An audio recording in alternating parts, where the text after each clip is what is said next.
Hi, welcome to Film Fiend. My name is Seb, and today I'm reviewing Wasteman. So, Wasteman is directed by new filmmaker Cal McMahon. I think I'm pronouncing that right. It's his debut film, and one of the producers is Philip Barantini, who is the director of the show Adolescence and the film Boiling Point, both of which are known for their unusual and unique filming style, using one long continuous shot throughout. And although this film doesn't follow the same style, the camera work is extremely kinetic and distinctive and is essential to the overall ambience of the film.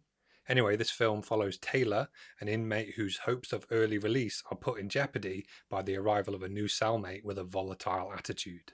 This film follows in the tradition of those raw and gritty British prison dramas, but this one takes place in a contemporary setting, similar to the 2013 film Starred Up, which is also really good. But Wasteman has a much more kinetic and brutal energy. It's extremely tense, suspenseful, graphic, ruthless, and uncompromising.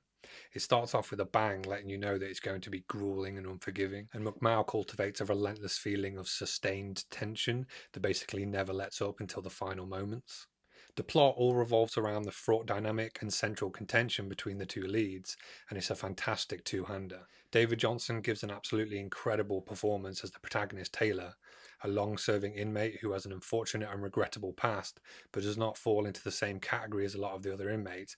And even though he is a flawed character, you still feel bad for him, and that's mostly down to the natural pathos and sincerity that Johnson brings to the role. Even though he's an imperfect person, you are most definitely on his side. He's your classic anti-hero, and the film does a great job at getting you to side with him and his predicament. Meanwhile, Tom Blythe gives an explosive performance as D, the new cellmate whose unpredictable behaviour threatens Taylor's ambitions of release. D basically puts Taylor in a hopeless situation. It's like a catch-22, a dilemma that's seemingly impossible to overcome in an amicable manner, and it's an extremely nerve-wracking situation to watch unfold. Blythe gives an incredibly intense performance. His character is like this looming threat, a bomb that could detonate at any moment, and this gives their dynamic a palpable sense of unrelenting tension that is just so anxiety-inducing. It's such a stressful situation. There's a feeling that something could go wrong at any moment. It keeps you on the edge of your seat throughout, and you really feel for the plight of the protagonist. You find yourself worrying for him, and you're thinking, how is he possibly going to get out of this situation? It's really thrilling and compelling stuff. The way this film is shot is also very important for how it bolsters the tone and atmosphere.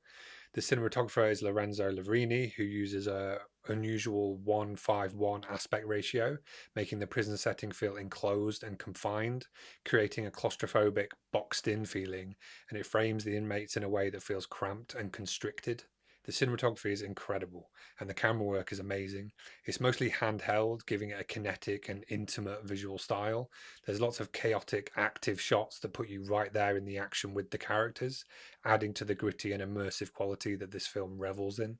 There's also quite a few shots that are filmed on phones, letting you see from the perspective of the inmates, which adds to the gritty realism, and some sequences are edited like a montage, providing the audience a cross-section of what life is like for the inmates, and those scenes are used to establish the setting and atmosphere. Also, it was all filmed on location in a wing of the Shepton Mallet prison in Somerset, and because of that, the blocking is really impressive.